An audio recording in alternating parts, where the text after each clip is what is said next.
Bueno, ahora tenemos la última ponencia de esta tarde con Amaia Maestre Larraz. Hola, Amaia. Amaia es responsable del Centro de Documentación del Centro Cultural Montermoso Culturunea del Ayuntamiento de Vitoria-Gasteiz. Mañana tenemos la visita guiada a dicho centro. Amaia es licenciada en Historia por la Universidad del País Vasco y posgrado en Gestión del Patrimonio Cultural en la Universidad de Deusto, además de haber realizado numerosos cursos relacionados con la gestión documental. Ha desarrollado su labor, entre otros, en el Archivo Municipal de Vitoria-Gasteiz, Archivo General de Administración, Biblioteca y Archivo Municipal de Alcalá de Henares y en el Archivo Histórico Provincial de Álava. Y desde el 2008 es responsable del Centro de Documentación de Montermoso. Va a explicarnos el proyecto de COJA en el Centro de Documentación de Montermoso, migración a un sistema de gestión bibliotecaria de código abierto y apuesta por un nuevo modelo de producción y consumo del conocimiento. Bienvenida, Amaia. Gracias.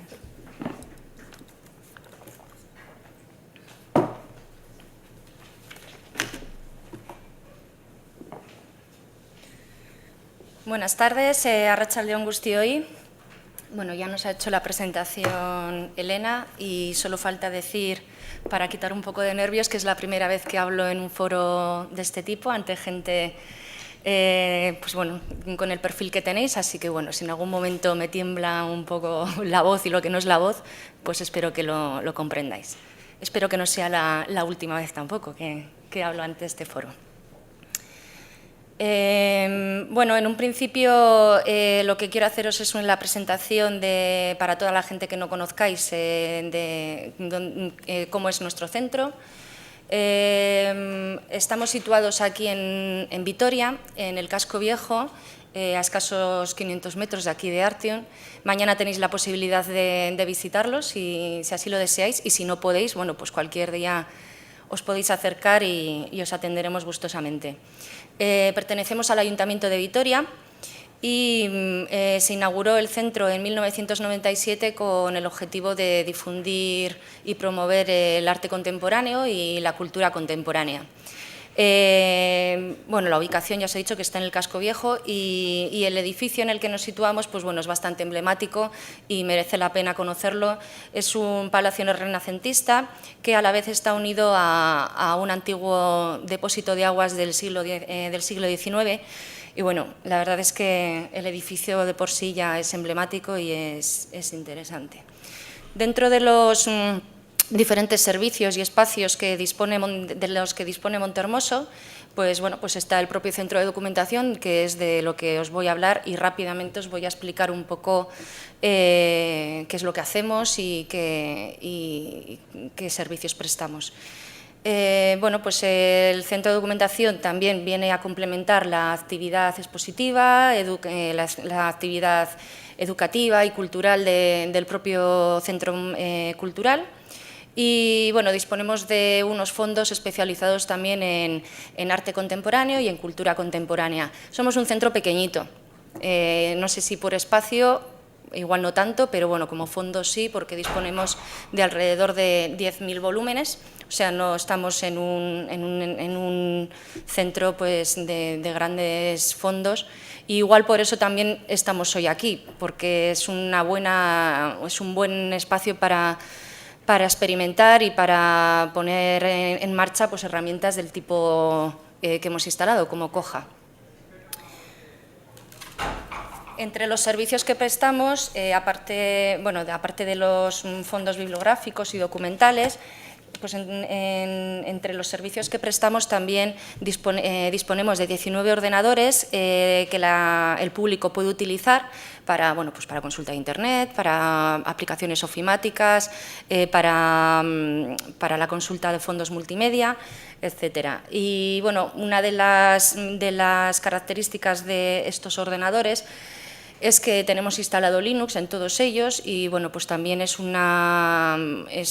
igual fue también un pequeñito paso que ya teníamos dado antes de instalar COJA como gestor de bibliotecas. También quiero, bueno, se podría decir más adelante, pero no quiero que perdáis de vista que estamos hablando de un centro cultural que pertenece a una administración pública. Pertenecemos al Ayuntamiento de Vitoria y no es muy normal que la administración pública en estos momentos, o por lo menos aquí en el País Vasco, esté apostando fuerte por el software libre. Ahora Gobierno vasco pues sí que está haciendo sus pinitos, pero nosotros hemos empezado con todo este proceso en el 2009. Entonces, bueno, pues también que no lo perdáis de vista, que ha sido para nosotros también una pequeña batalla. Bueno, aparte de estos ordenadores que os digo, que es un servicio muy demandado por los usuarios y usuarias, está bueno, pues el servicio de consulta en sala y bueno, luego también una zona de proyección con capacidad para unas 20 personas o así, que se utiliza tanto para la consulta de los fondos audiovisuales como para colectivos y asociaciones y demás que quieran hacer uso de ese espacio para presentación de algún audiovisual o alguna conferencia o demás. Luego, otro de los servicios que prestamos en el centro de documentación es el préstamo de fondos. La mayor parte de nuestros fondos es imprestable y bueno, pues también es un servicio demandado. Y luego una de las tareas que también hacemos desde el centro de documentación es el documentar las exposiciones que se realizan en el propio centro cultural y bueno, pues es una manera de sacar los libros a la calle, ¿no? Sacarlos de las propias paredes del centro de documentación y también para toda aquella persona que quiera profundizar un poquito más en las exposiciones que acaba de visitar, pues es una buena oportunidad para ello. Bueno, estos son un poco los servicios que prestamos, esta es un poco la presentación de lo que es el centro cultural y luego en concreto del centro de documentación. Os voy a hacer también otra introducción, una segunda introducción que es muy importante para entender por qué estamos hablando ahora mismo de Coja en el centro de documentación de Montehermoso. A la vez, de una manera paralela a la instalación de Coja, hemos llevado a cabo un proceso de separación de la red de lectura pública de Euskadi. Hasta 2011 pertenecíamos a esta red de lectura que, para quien no lo sepa, aglutina a gran parte de las bibliotecas públicas generales de entidad municipal del País Vasco. Y ahí estaba Montehermoso con ciertas contradicciones que bueno, ahora os iré contando. Sí que es cierto que nos reportaba bastantes beneficios el pertenecer a esta red de lectura pública de Euskadi, pero luego veíamos que nuestros fondos y nuestras necesidades como centro de documentación especializado pues no eran cubiertas en muchas ocasiones por esta red de lectura. Entonces veíamos que sí que había beneficios, pero luego no sabíamos si era realmente nuestro espacio. Es por ello que a principios del 2010, finales del 2009, principios del 2010, iniciamos un periodo, bueno, un proceso de debate y de valoración de si realmente era nuestro espacio o no. Y valorando un poco los pros y los contras, y para explicaros así brevemente, como beneficio veíamos que, por supuesto, el compartir un catálogo colectivo nos daba, entre otras cosas, visibilidad. Al usuario pues, le ayuda mucho que con un solo clic, con una sola consulta, pueda acceder a los fondos de las diferentes bibliotecas integrantes de la red. Y luego, el bajo coste económico que nos suponía a nosotros como parte integrante de la red, porque las bibliotecas que integran esa red no corren con los gastos del catálogo, sino que es Gobierno vasco quien paga la licencia, quien paga el servidor. Entonces, bueno, las bibliotecas en ese aspecto no tienen que pagar nada. O sea, para nosotros, pues bueno, el bajo coste o bueno, era inexistente el tener un catálogo online dentro de la red de lectura pública de Euskadi. Pero, también hay peros, por supuesto, aunque el catálogo colectivo nos permitía hacer un trabajo colaborativo, que eso normalmente pues, es interesante, bueno, normalmente no siempre es interesante el colaborar entre todos y todas y hacer un trabajo en red, Montehermoso nos estaba beneficiando de ello, porque por el carácter especializado de nuestros fondos, no compartíamos apenas fondos con todas estas bibliotecas. Entonces, el peso del trabajo recaía la mayoría en el equipo de trabajo del propio Centro de Documentación de Montehermoso. No nos beneficiábamos en gran medida de ese trabajo colaborativo. Y como puntos ya considerablemente negativos era, bueno, pues vuelvo a repetir, el carácter general de las bibliotecas que integraban la red y que integran la red, salvo algunas excepciones como son el Fotomuseum de Zarauz y el Monasterio de Lazcao. El resto éramos, y creo que también el Observatorio de la Juventud, el resto son todo bibliotecas generales. Entonces, las necesidades del Centro de Documentación de Montehermoso no eran para nada cubiertas. Por poneros un ejemplo, si queríamos en algún momento catalogar un catálogo de una exposición colectiva y queríamos citar todos los artistas que participaban en esa exposición, se nos ponían pegas. Si queríamos indicar en notas todos los textos que aparecían en una compilación de textos, en una publicación que compilara diferentes textos, nos ponían pegas. Si quisiéramos catalogar, por ejemplo, las actas de un congreso, se nos ponía pegas si a la hora de poder vaciar todas las ponencias que pudiera haber en esas actas. No por problemas técnicos, porque la herramienta que utilizada servía para ello, pero sí por las normas que establecía la red para las diferentes bibliotecas. Entonces, nosotros claramente pues, no estábamos de acuerdo con esa política. Y luego el sistema de gestión bibliotecaria utilizado es AbsisNet, que tiene pues una solvencia totalmente demostrada, pero por lo menos en la red de lectura pública de Euskadi y al menos en el 2010 o hasta 2010, pues era muy estático, muy poco amigable, muy poco operativo y no nos dejaba salirnos de lo que estaba ya establecido. Y a nosotros eso nos oprimía y nos ahogaba. Entonces, bueno, pues iniciamos un poco el proceso de valoración, valoramos y decidimos salirnos de la red de lectura pública de Euskadi. No os fiéis mucho de las fechas que os pongo porque, claro, el proceso ha sido largo. Iniciamos la valoración en el 2009, a finales de 2009. A lo largo de 2010 fuimos viendo las diferentes posibilidades y ha sido a principios de este año cuando realmente nos hemos salido de la red de lectura pública de Euskadi. Pero bueno. ¿Qué suponía, entre otras cosas, el separarnos de la red de lectura pública de Euskadi? Entre muchas otras cosas, pero centrándonos en lo que realmente nos interesa hoy, es que debíamos costearnos e instalar nuestro propio gestor bibliotecario. Y la opción era, ¿seguimos con Absis o cambiamos de sistema?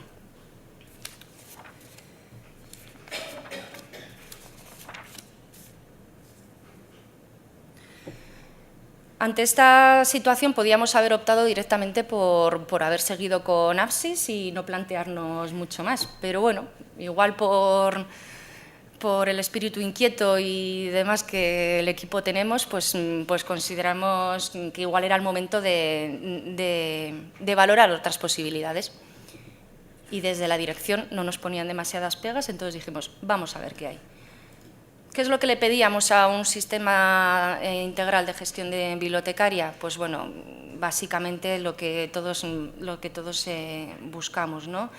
Que cumpla con los formatos internacionales, pues bueno, normal, ¿no? Para poder compartir información, para facilitar los procesos de migración, tanto el actual si al final adoptábamos otro gestor bibliotecario, pues nos íbamos a enfrentar a una migración, pero es que nadie nos dice que el día de mañana no volvamos a hacer otra migración.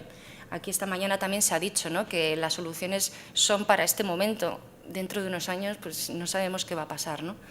Pero bueno, pedíamos eso, que se cumpliera con los formatos internacionales. Luego que cumpliera con todos los módulos, o que tuviera todos los módulos para la gestión bibliotecaria necesarios para nuestro trabajo del día a día, pues que tuviera módulo de adquisiciones, módulo de circulación, módulo de catalogación, módulo de usuarios y demás. que fuera multiplataforma, o sea, que no diera problemas a la hora de funcionar con Linux o con otros sistemas operativos, pero bueno, por poner lo problemático que suele tener. Importantísimo, en nuestro caso, que la interfaz fuera en euskera, castellano e inglés. El tema del multilingüismo, en este caso, pues era importante. Que la interfaz fuera amigable, estábamos ya un poco cansados de la interfaz de la red de lectura pública de Euskadi. Si hay alguien de aquí de la red de lectura pública de Euskadi, le estoy dando, pero bueno, no, tampoco es que sea mi intención, pero es la verdad y es la situación y es la valoración que hicimos. La interfaz, eso, pues que fuera amigable y que fuera fácil de usar y que nuestros usuarios y usuarias pues aprendieran fácil a utilizar el catálogo. Que fuera adaptable a nuestras necesidades, por lo mismo que he dicho hace un par de minutos, porque no sabemos mañana a qué nos vamos a enfrentar y qué vamos a necesitar. Y programas, por lo menos como el que habíamos utilizado hasta entonces, no nos lo permitía. Era lo que había y no nos permitía avanzar un poco más. Que el coste económico fuera lo más bajo posible, ya que nos teníamos que costear un nuevo gestor bibliotecario, pues que fuera lo más barato posible. Y sobre todo, pues bueno, hay unos gastos que van a ser ineludibles, ¿no? Como son la instalación inicial, que con eso contábamos, la migración, el alojamiento también es un gasto con el que no habíamos contado hasta ahora y que ahora teníamos que correr con él, y el mantenimiento, por lo menos, pues del programa informático.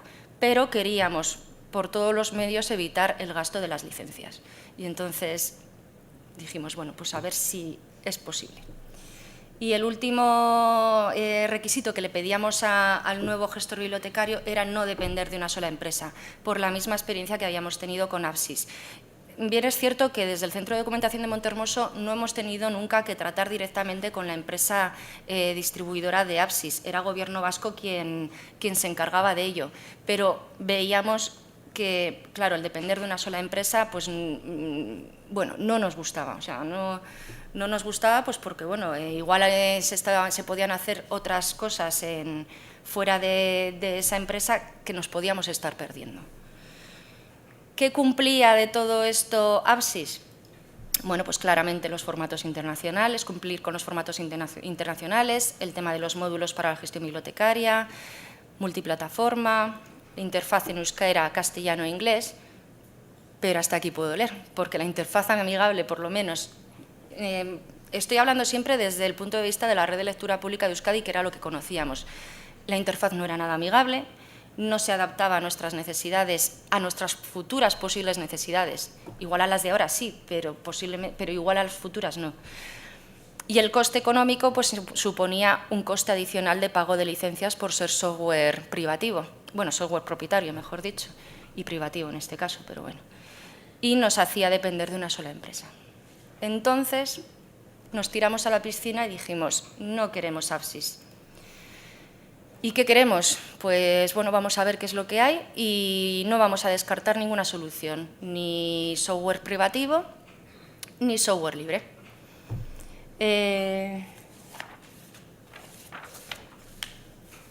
Sí que es cierto que en esta disyuntiva de software privativo, software de código abierto, ya veíamos o ya éramos nosotros igual un poco más proclives a decantarnos por el software de código abierto. Creo que era un momento bastante propicio, quizás unos años antes o un par de años antes no nos hubiésemos decantado tan fácil por el software de código abierto, pero creo que era un momento en el que ya empezaba a hablarse y había una corriente muy fuerte dentro del área de la documentación a favor del software de código abierto. Y entonces ya desde el principio ya nosotros estábamos un poco más por la labor de decantarnos por este tipo de software.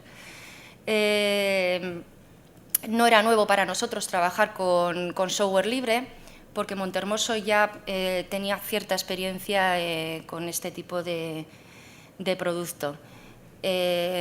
Hemos impartido cursos y talleres sobre software libre, hemos impartido también jornadas y luego lo que os comentaba de los ordenadores de acceso público que tienen instalado Linux en el centro de documentación y aparte de esos 19 ordenadores que tenemos en el centro de documentación, contamos con un aula de informática para formación que también tiene 13 ordenadores para impartir cursos y demás, y que todos tienen también instalado Linux. Bueno, os estoy diciendo instalado Linux y es verdad, pero también tienen sistema operativo Windows, tienen un doble arranque, pero bueno, aparte de pues un montón de aplicaciones informáticas libre. Entonces, no era nuevo para nosotros. Y bien es cierto, y vuelvo otra vez a lo mismo de la administración pública, que en el Ayuntamiento de Vitoria esto no es la tónica general. Hemos sido un poco pioneros en este aspecto porque el Ayuntamiento de Vitoria no utiliza apenas software libre y entonces hemos sido un poquito conejillo de indias, vamos a decir. Este hecho sí que nos motivaba mucho el poder ser un banco de pruebas para otras bibliotecas municipales que quizás no contarán con un gestor de bibliotecas adecuado, ¿no? Hay bibliotecas dentro del ámbito municipal que siguen utilizando Apsis, porque de hecho la mayoría de las bibliotecas municipales están dentro de la red de lectura pública de Euskadi, continúan ahí. Pero luego hay otras bibliotecas, muy poquitas, que cojean un poco en el tema del gestor de bibliotecas. Entonces nos motivaba y nos atrevimos un poco a decir vamos a ser un banco de pruebas y si sale bien quizás se pueda extender nuestra experiencia a otras bibliotecas municipales. El software libre lo que veíamos claramente era que nos permitía grandes posibilidades de personalización. Prescindíamos del pago de licencias y no dependíamos de una sola empresa. Entonces, por ahí esas son las razones principales por las que nos decantamos por el software libre. Y también igual, no sé si hemos pecado también un poco de, un pequeño toque de utopía o un pequeño toque de ilusión y de sueño también le hemos puesto, ¿no? Porque queríamos, ya que nos dejaban, pues queríamos adentrarnos en este mundo y romper un poco moldes. Bueno. Y valorando un poco lo que había en el mercado y en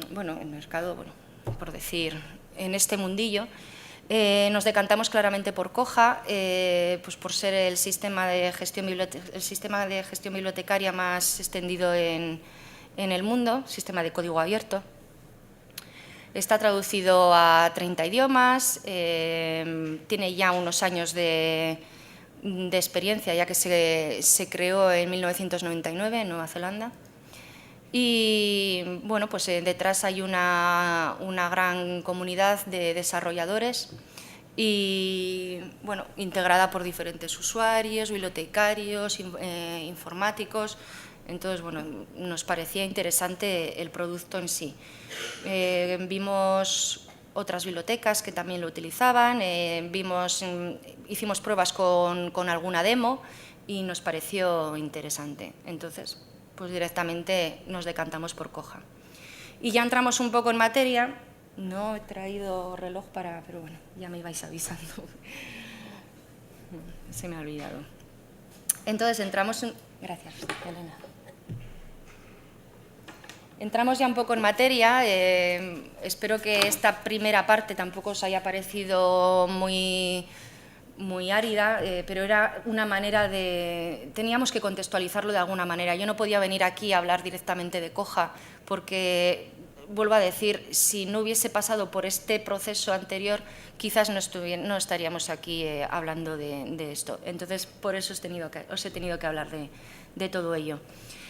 Koha cumple, os voy a citar las diferentes características de Koha. Pues cumple con estándares internacionales, MARC, Dublin Core, el protocolo Z3950 del que hablábamos esta mañana, que a raíz de una pregunta, ISO 27009. Cumple con las funcionalidades completas para la gestión bibliotecaria, cuenta con todos los módulos que necesitamos en el día a día y uno de los que más nos atraían era que el OPAC, la interfaz pública, pues permitía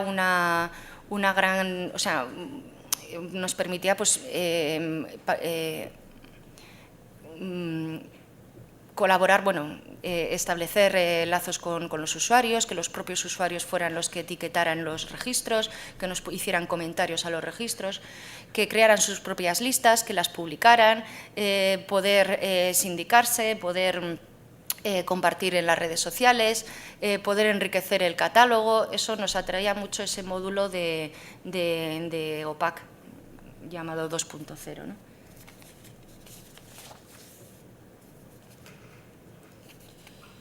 Luego, una de las características también es una base que cuenta con una base de datos dual, que lo que permite es es muy adaptable a los diferentes tamaños de las bibliotecas. Lo mismo sirve para una biblioteca pequeña como la nuestra, que cuenta apenas con 10.000 volúmenes, como para grandes bibliotecas y grandes fondos. Y bueno, las interfaces son compatibles con los estándares de la World Wide Web, que no nos va a dar problemas con ningún navegador.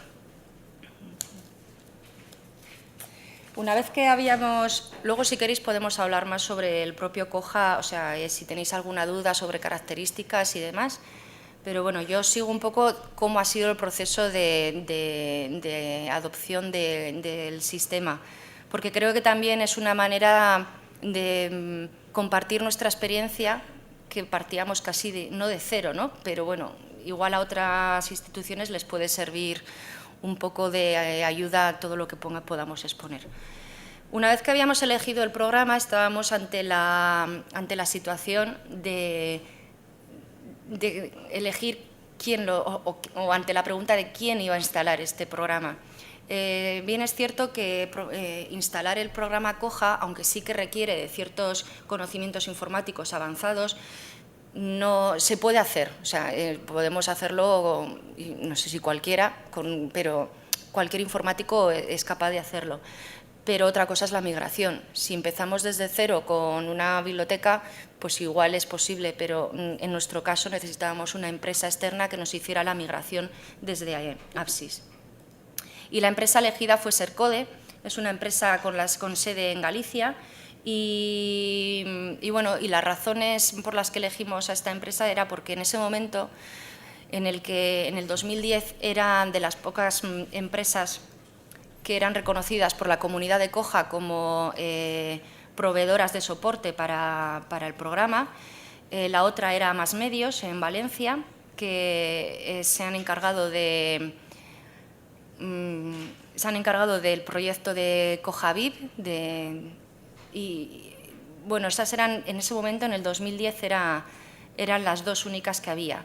Sé que últimamente hay algunas empresas que se están también lanzando a trabajar con Koha, pero en aquel momento eran las únicas dos empresas que había y se les pidió presupuesto a ellas. Aparte, Sercode contaba con un punto a su favor, y era la experiencia que tenían tanto en la migración desde Apsis como la migración desde bibliotecas pertenecientes a redes.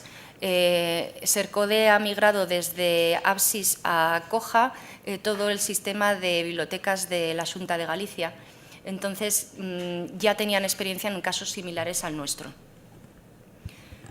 Y aparte, bueno, pues por haber hecho ese trabajo, ya también tenían experiencia en el tema del multilingüismo, que tanto nos preocupaba, porque el tema del euskera y castellano, pues no sabíamos qué problema nos iba a dar.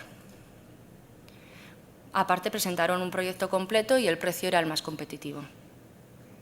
Si alguien quiere saber también tema de precios, no precios y demás, esto es totalmente público, así que en cualquier momento me podéis preguntar, Otro de los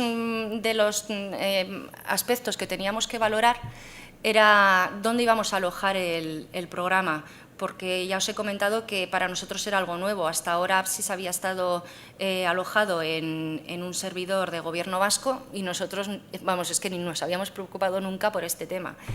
Ante esta situación, pues valoramos elegir un servidor en el propio centro de documentación de Montehermoso, elegir un servidor externo, físicamente sí que contábamos con el equipo informático para poder haberlo alojado en el servidor de Montehermoso, pero sabíamos que íbamos a tener problemas de ancho de banda, no íbamos a estar en disposición de asegurar a los usuarios y usuarias el poder navegar de una manera eficiente.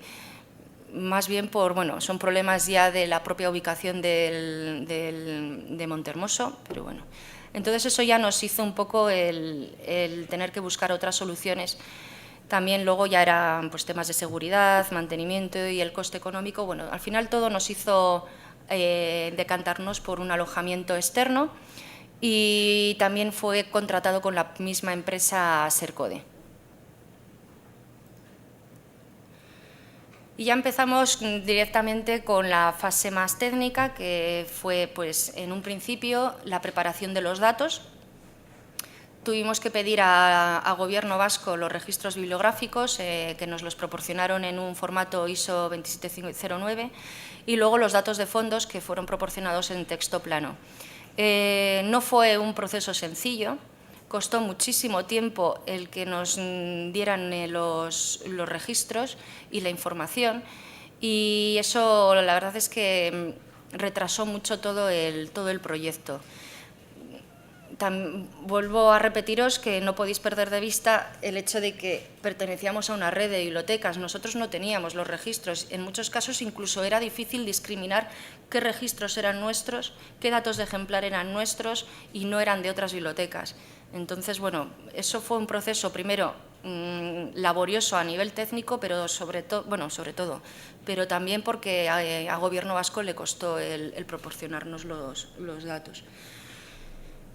El tener que cruzar estos datos en diferentes formatos también fue un problema técnico que solventó la empresa Sercode.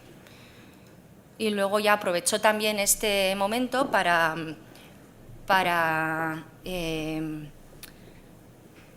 pasar de los datos de formato Ibermark a Mark 21, porque también recuerdo que APSISNet funciona con Ibermark. No sé, sí, bueno, es que no sé exactamente qué, sí.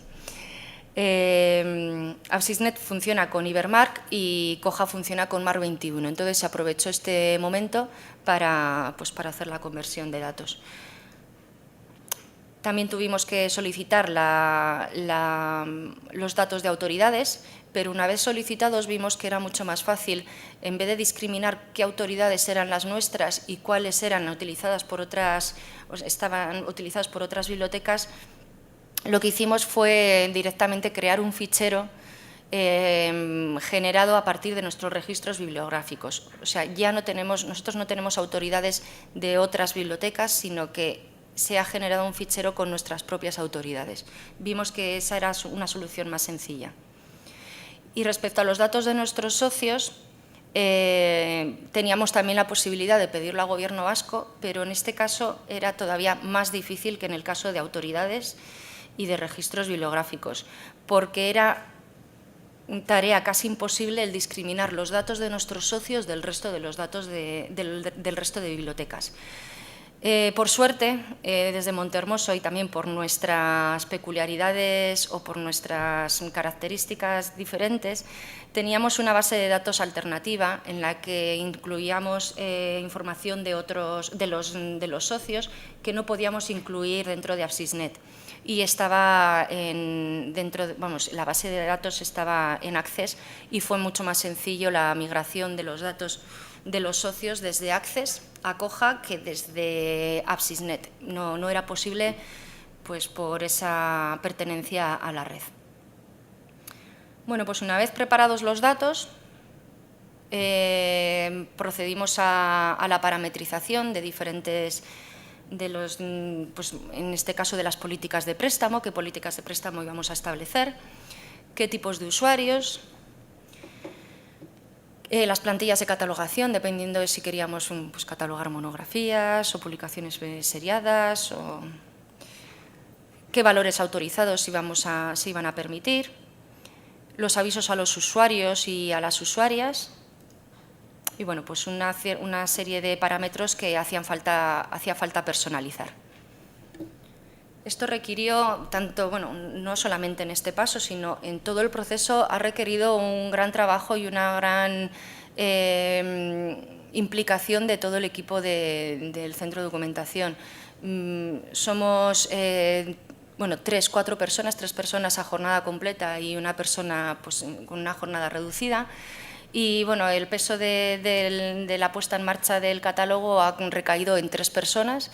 2 de ellas tienen que compaginar su trabajo de catalogación y de tratamiento de fondos y demás con la atención al público, y bueno, yo tengo que compaginar mi trabajo de gestión bibliotecaria pues con todo lo que la administración pública nos pide de informes, estadísticas, memorias y demás historias, ¿no? Entonces, el trabajo de puesta en marcha de un catálogo de este tipo nos ha supuesto mucha implicación y mucho trabajo. Parametrizar y personalizar todos estos bueno, parámetros al final nos implicaba mucho trabajo. Y la personalización lo mismo. Por un lado, la parte igual más visible, bueno, más visible sí, pero más sencilla era la personalización de la interfaz pública, y luego teníamos la interfaz privada. La interfaz privada, por empezar por lo más fácil, no la hemos tocado al final. En un principio, en el proyecto de Sercode sí que nos planteaban el personalizar la interfaz privada, pero al final vimos que a nivel de compatibilidad con posibles desarrollos posteriores igual era mucho mejor dejarla tal y como estaba. Entonces la interfaz privada no la hemos tocado. Si queréis os puedo enseñar ahora un poquito cómo es, si funciona todo bien, que seguro que sí.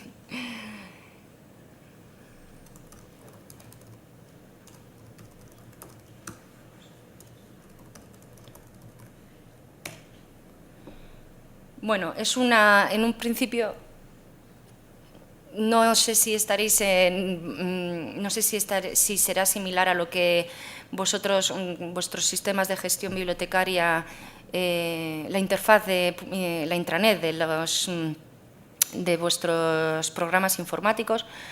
No sé si será similar, pero para nosotros fue bastante cambio respecto a Apsis, porque bueno, era como muy árido, ¿no?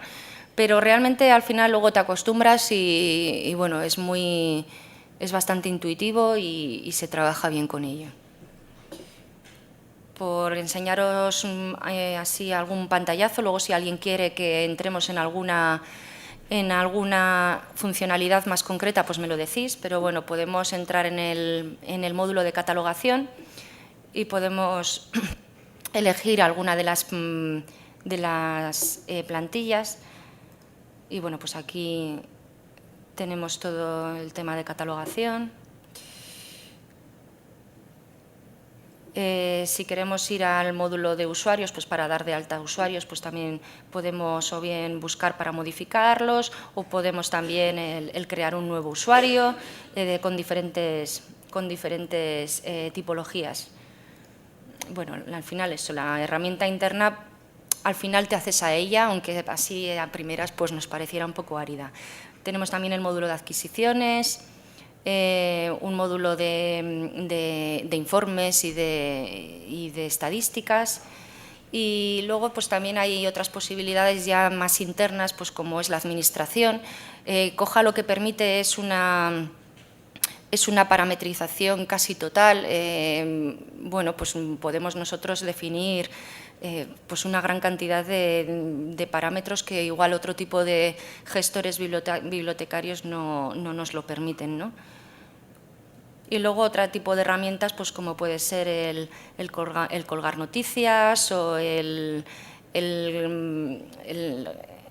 crear etiquetas, los códigos de barras, establecer avisos para los usuarios y usuarias, bueno, crear listas también. Bueno, si queréis ya después que entremos en alguno de los módulos en concreto, pues podemos entrar. Y respecto a la interfaz pública, pues un breve vistazo y luego os repito lo mismo. Si queremos ya después podemos entrar un poco más en todo ello. Esta es la web de Montehermoso. Lo que queríamos era, por un lado, que se asemejara lo máximo posible a la imagen de la web. Entonces tuvimos que modificar fuentes, colores y disposición de la información y demás. Y lo que queríamos era que el usuario no notara mucho que había cambiado de página, entre estar navegando por la página del Centro Cultural y estar navegando por el catálogo online. Esto está albergado, como he dicho, en un servidor externo, pero bueno, la gente así de primeras tampoco nota gran diferencia a la hora de pasar al catálogo online. Bueno, pues esto es básicamente nuestro catálogo, nuestro pack, donde tenemos, bueno, pues un carrusel con las diferentes novedades. Estas son las novedades que van entrando a medida que vamos dando altas de ejemplar, pues van apareciendo aquí en este carrusel. Luego tenemos posibilidad también de colgar listas, que nosotros aprovechamos para colgar listas colgar las listas de novedades de manera mensual, y luego también las selecciones de bibliografía o selecciones documentales que hacemos para las diferentes exposiciones, pues también las colgamos en este apartado. Y luego a mano izquierda pues tenemos, bueno, aparte de la información general de la biblioteca, de los servicios, esto, bueno, pues se puede entrar y nada, pues damos ahí información general, los servicios que tenemos. Vale. Pues aparte de eso también nos da la posibilidad de colgar ciertas noticias. Por ejemplo, bueno, pues tenemos colgado que el Centro de Documentación de Montehermoso ha sido invitado a estos encuentros, pues que la gente puede consultar las novedades. Luego también información sobre un taller que hemos organizado y que vamos a desarrollar la semana que viene sobre instalación de sistema operativo libre en ordenadores, y además que la gente puede traer sus propios ordenadores para instalarlos. Y bueno, ya luego entrando en las diferentes utilidades, pues si queréis podemos, bueno,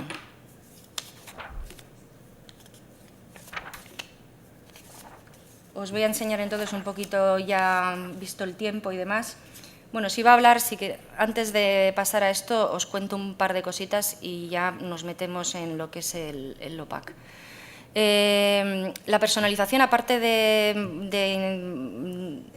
conllevar la personalización de la interfaz pública y de la privada, permitía o requería ciertas personalizaciones, como eran personalizaciones propias para Montehermoso.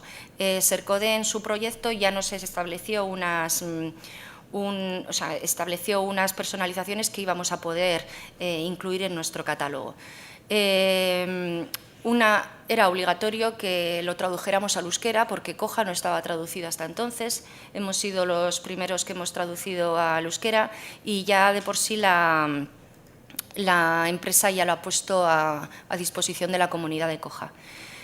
Otras funcionalidades propias y personalizadas para Montehermoso, pues adecuar la navegación jerárquica, que luego os la enseño, el diseñar la búsqueda avanzada, pues qué campos queríamos que aparecieran y qué campos no nos interesaban, la selección de las facetas de filtrado, los datos de ejemplar, porque bueno, pues la versión inicial de Coja pues no nos convencía demasiado qué datos mostraba en los datos de ejemplar, y lo quisimos personalizar. También el tema de la visualización de autoridades multilingües, y bueno, pues también el módulo de socios requería de cierta ampliación, porque teníamos que meter más datos de los que la versión inicial de Coja nos permitía. Y luego funcionalidades extras, y aquí está el pero de este tema, es que aunque sea software libre, este tipo de empresas que instalan que se dedican a instalar, bueno, y a desarrollar software libre, en muchas ocasiones crean funcionalidades extras que no están en la versión inicial y que todavía no han puesto a disposición de la comunidad. Entonces, la biblioteca tiene que valorar y tiene que ser consciente tiene que valorar muy bien de si esas funcionalidades extras realmente son necesarias o no, porque va a tener que no es que tenga que pagar, en un primer momento, bueno, pues suelen ir junto al contrato de mantenimiento, bueno, pues te ofrecen estas funcionalidades. Pero claro, el día que rescinda el contrato de mantenimiento con esta empresa, estas funcionalidades extras desaparecerán. Eso la gente lo tiene que tener en cuenta. ¿Qué funcionalidades extras nos ofrecieron y de momento tenemos? Porque de momento este año tenemos contrato de mantenimiento con esta empresa. Pues el servicio de gestión de multas, porque la versión inicial de Coja permitía establecer si un usuario estaba sancionado o no, pero no la gestión de, pues bueno, pues por tantos días de retraso, tantos días de inhabilitación y demás. Luego, bueno, pues un generador de etiquetas avanzado que nos daba más flexibilidad a la hora de generar códigos de barras, tejuelos y demás. Luego el módulo de importación de múltiples orígenes. Bueno, el enriquecimiento del catálogo. Coja en su versión inicial, sí que tiene unas opciones de enriquecimiento de catálogo gratuitas, como son captura desde Google Books, desde Amazon, pero luego Sercode nos ofreció la posibilidad de enriquecer además desde Dilbe y desde DixiRep.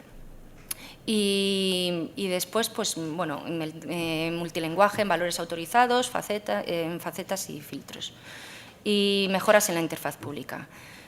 Y ya luego, pues la fase técnica de la migración de los datos, la prueba de la herramienta por parte del centro de documentación para solventar los posibles problemas, y ya pues las jornadas de formación pues para poder utilizar la herramienta.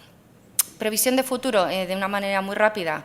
Bueno, pues se irán incorporando nuevas funcionalidades a medida que las versiones de Coja se vayan desarrollando. En un futuro muy cercano sabemos que la nueva versión está trabajando en mejorar el rendimiento de la base de datos y en la incorporación del motor de búsqueda SOLR, que es similar a la que utiliza Bufine, y ese es uno de los problemas que tiene Coja actualmente. Creemos que en poco tiempo se solventará. A nuestra biblioteca le sirve porque tenemos pocos fondos, pero a la hora de indexar con fondos más grandes sí que da problemas, pero bueno, sí que están en ello y están trabajando en solucionarlo. Luego, a finales de año sí que vamos a prescindir del alojamiento en un servidor físico, en un servidor dedicado, y será un alojamiento en la nube. Y luego, pues todos los trabajos internos que nos supone el habernos salido de la red de lectura pública, el haber abandonado un catálogo colectivo y haber adoptado nuestro catálogo propio, y luego también trabajos derivados de haber adoptado Coja como herramienta bibliotecaria, pues porque tenemos que enriquecer el catálogo, completar información y demás. Pero bueno, trabajos internos que se irán haciendo poco a poco. Y bueno, y en cuanto a los desarrollos futuros, pues que una de las ventajas de Coja es esa, que nos permite personalización y nos permite hacer unos desarrollos acorde a las necesidades del momento. Pues debido a esta situación actual de crisis, pues mucho nos tememos que no vamos a poder afrontar ninguno de ellos, pero bueno. Y la valoración rápida, pues que bueno, sí que para nosotros ha sido una buena experiencia, porque nos ha permitido dotarnos de una herramienta flexible, una herramienta ágil. A los usuarios y a las usuarias les hemos permitido el interactuar mucho más con nuestra biblioteca. Y bueno, deciros que, pues que nada es perfecto, ¿no? Y que todo es mejorable, pero en este caso lo mejorable es posible, porque bueno, estamos hablando de código abierto en el que pues, se permite el poder introducir cambios, y además podemos colaborar todos y todas en ello, y todos y todas nos podemos beneficiar de esos cambios, cosa que en otros casos pues que igual pues también son imperfectos, pero en muchos casos no tenemos tan fácil el mejorarlo. No sé si tengo tiempo, son menos 10, para enseñar un poquito el catálogo y 5 minutitos por si tenéis alguna pregunta. A ver. Bueno, ya os he enseñado un poco la interfaz pública. Aquí estoy ya, bueno, como usuaria y pues por enseñaros aquí dentro de este carrusel pues una ficha catalográfica, pues por ejemplo este libro de cine de ciencia ficción que documenta una exposición que tenemos ahora en Montehermoso. Pues bueno, para que veáis que nos permite la vista normal, la vista MARC y la vista MARC, la vista ISBD.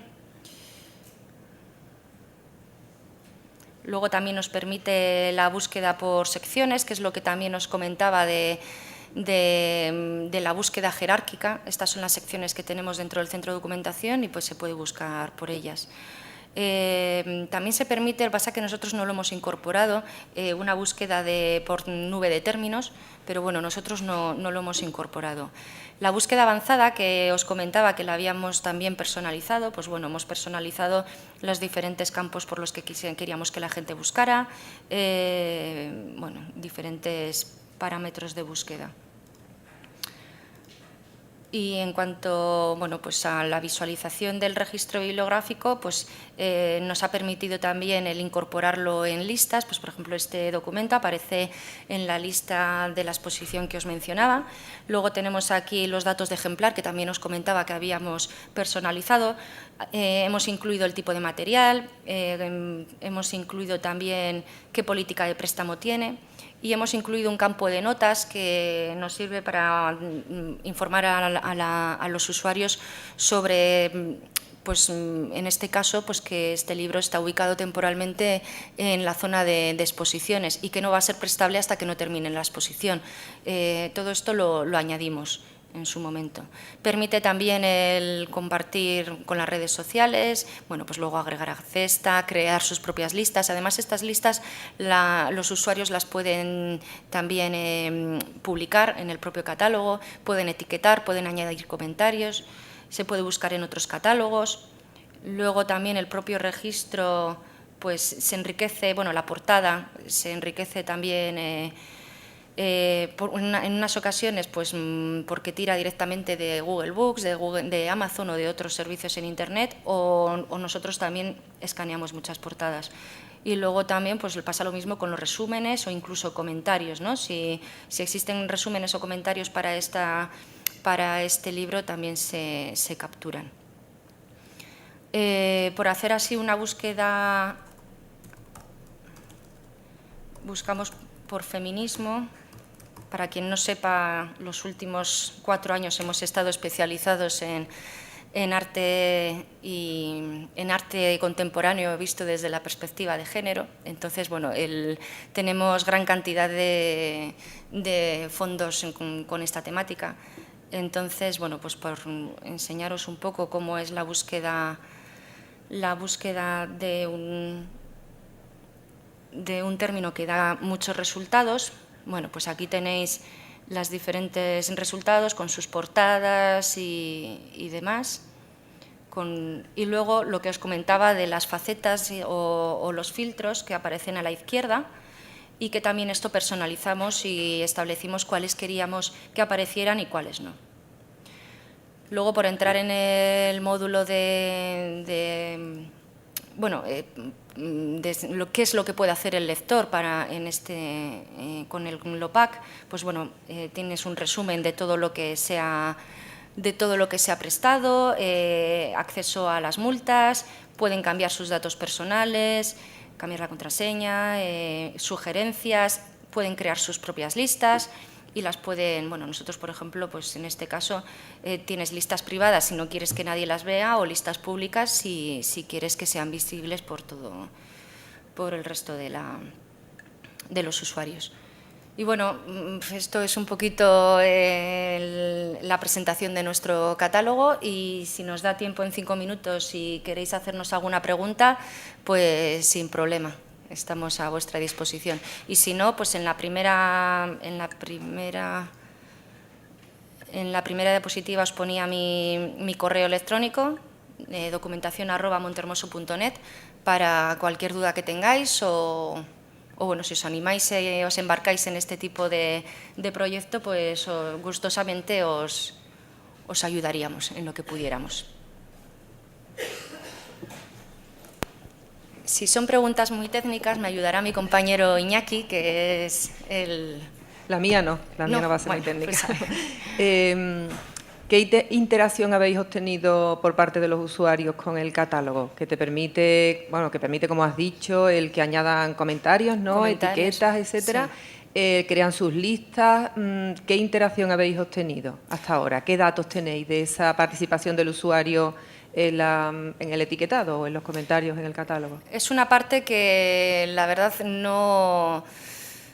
a la gente le está costando, pero es que en nuestro centro de documentación siempre le ha costado un poco a la gente. Sí que hacen uso del servicio, hacen uso de los fondos, pero luego ese tipo de interacción les está costando y estamos en ello. Pero bueno, hasta llegar a casos como Artium, pues nos va a costar muchísimo, pero ni nos acercamos ni por asomo a esa interacción con los usuarios. Poquito a poquito, van entrando poquito a poco.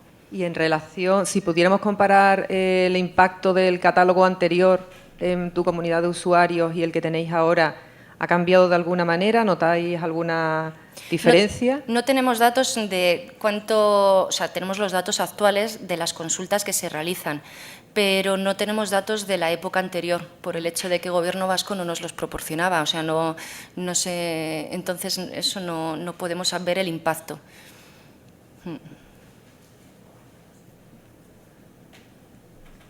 Hola Maya, enhorabuena por tu exposición y por el Gracias. trabajo que habéis hecho.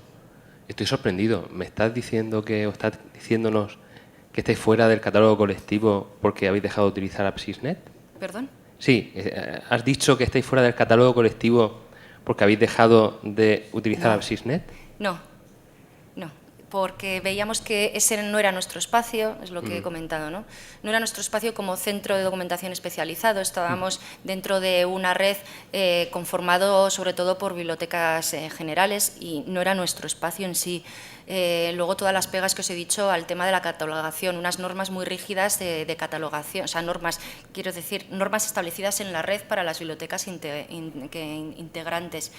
Y pues básicamente por eso, pero no por no tener APSISnet, podíamos... No. Habría sido incluso al revés si hubiésemos seguido en la red y hubiésemos querido adoptar Koha, ahí sí que no hubiéramos podido estar, porque APSISnet con Koha no podíamos haberlo integrado. Pero no estamos fuera de la red por no seguir con APSIS, sino que no estamos en la red pues porque no era nuestro espacio. Y otra pregunta. Bueno, la pregunta que todos nos estamos haciendo. ¿Cuánto ha sido el coste de este presupuesto y qué coste de mantenimiento anual estimáis a partir de que realicéis el traslado al nuevo servidor? Ahora te voy a hablar un poco de memoria, pero... Bueno, te voy a hablar un poco de memoria, pero te voy a decir las cifras más o menos. En 2010, cuando se instaló Koha, pagamos, nos supuso un coste de instalación y migración de 16.000 euros. Eso incluía también el primer año de mantenimiento y de alojamiento.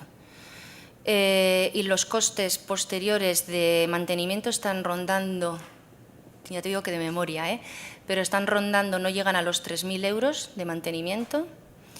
Eso sabemos que ese precio va a bajar porque el primer año hemos contratado mantenimiento, pero ahora nos lo estamos planteando a ver cuántas horas de mantenimiento. Al principio dices, bueno, pues lo máximo, porque no sé a qué me enfrento, ¿no? Y luego alojamiento, pues bueno, pues como cualquier servidor externo, pues no sé si rondan los 1.000 y poco euros. Y sabemos que esos costes, a partir de que se ha alojado en la nube, sí que van a reducirse. Nos han planteado más o menos que si un año de mantenimiento más el alojamiento pues podía bajar de los actuales 4.000 y pico euros, podría rondar no llegar a los 3.000 euros entre mantenimiento y alojamiento en la nube. Si alguien me va a preguntar a ver si hemos notado diferencia económica entre Apsys y Coja, o sea, en el sentido de qué nos suponía haber instalado Apsys y qué nos suponía instalar Coja, no os lo puedo decir tampoco. Primero, porque los datos no nos los ha dado Gobierno vasco, y segundo, porque sorprendentemente desde Barats no se nos quiso hacer un presupuesto de instalación de Apsys. ¿Por qué? Pues no lo sé, pero nos dijeron que bueno, no nos iba a ser rentable, nos dieron largas, no nos merecía la pena. Bueno, pues mira, me lo estás poniendo en bandeja, ¿no? Yo que no quería seguir con Apsys, pues ya mira, esto ya me has puesto la guinda al pastel.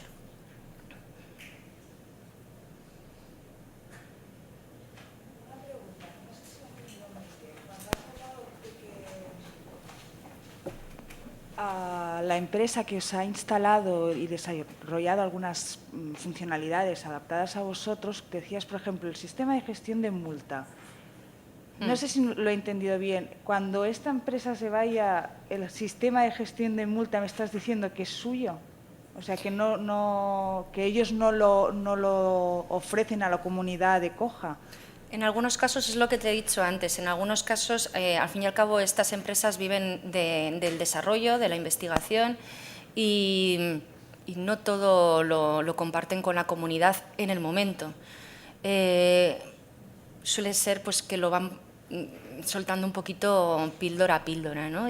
Pero hay cosas pues, que les quieren sacar rentabilidad, hay desarrollos a los que les quieren sacar rentabilidad y entonces, bueno, pues puede ser que lo pongan a disposición de la comunidad o puede ser que no.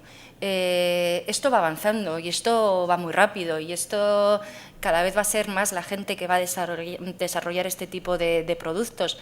Entonces yo confío en que al final, bueno, muchas veces estas empresas ganarán pues, con desarrollos, pero yo creo que terminarán poniendo todos los desarrollos a disposición de la comunidad. Esa es mi percepción, no lo sé.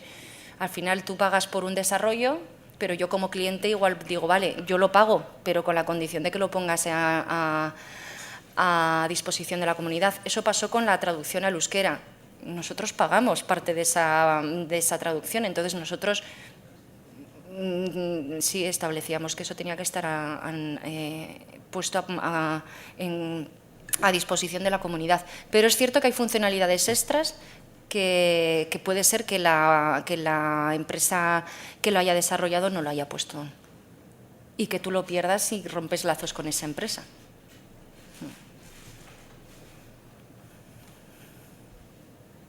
Bueno, pues muchas gracias y espero que no lo haya hecho tan mal como... Y os invito mañana pues, a que nos visitéis y compartamos allí experiencias. Gracias. Gracias, Amaya. Bueno, tenemos ahora la visita guiada al museo, entonces esperamos fuera y vendrá una educadora para enseñarnos las exposiciones. Muchas gracias. Gracias, Elena.